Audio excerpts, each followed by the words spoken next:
కేంద్ర ప్రభుత్వానికి రైతుల పట్ల నిజమైన చిత్తశుద్ధి ఉంటే రాష్ట్రానికి తగినంత యూరియా వెంటనే సరఫరా చేయాలని వ్యవసాయ శాఖ మంత్రి తుమ్మల నాగేశ్వరరావు అన్నారు. భద్రాద్రి కొత్తగూడెం జిల్లా అభివృద్ధిపై సమీక్ష నిర్వహించిన మంత్రి యూరియా అందకపోవడం వల్ల రైతులు ఇబ్బందులు ఎదుర్కొంటున్నారని, కేంద్రం తక్షణ చర్యలు తీసుకోవాలని కోరారు. రాష్ట్రంలో ఖరీఫ్ పంటల సాగు ఉధృతంగా సాగుతున్న నేపథ్యంలో ఆగస్టు 2025 నెలలో యూరియా వినియోగం 3 లక్షల మెట్రిక్ టన్నులకు పైగా ఉండే అవకాశం ఉందని తెలిపారు. ఈ నేపథ్యంలో కేంద్ర ఎరువుల శాఖ మంత్రి జేపీ నడ్డాకు లేఖ రాసిన మంత్రి తుమ్మల రాష్ట్రానికి అదనంగా 3 లక్షల మెట్రిక్ టన్నుల యూరియాను కేటాయించాలన్నారు.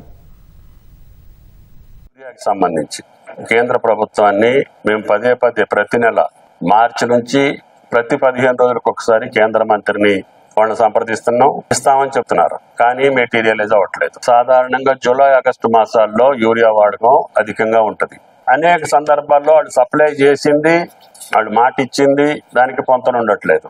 ఈ నెలలో కూడా ఇస్తామని చెప్పింది. సాక్షాత్తు గౌరవ ముఖ్యమంత్రి గారే ఇప్పటికి 2-3 సార్లు కేంద్ర మంత్రిని కలిసి చెప్పడం జరిగింది.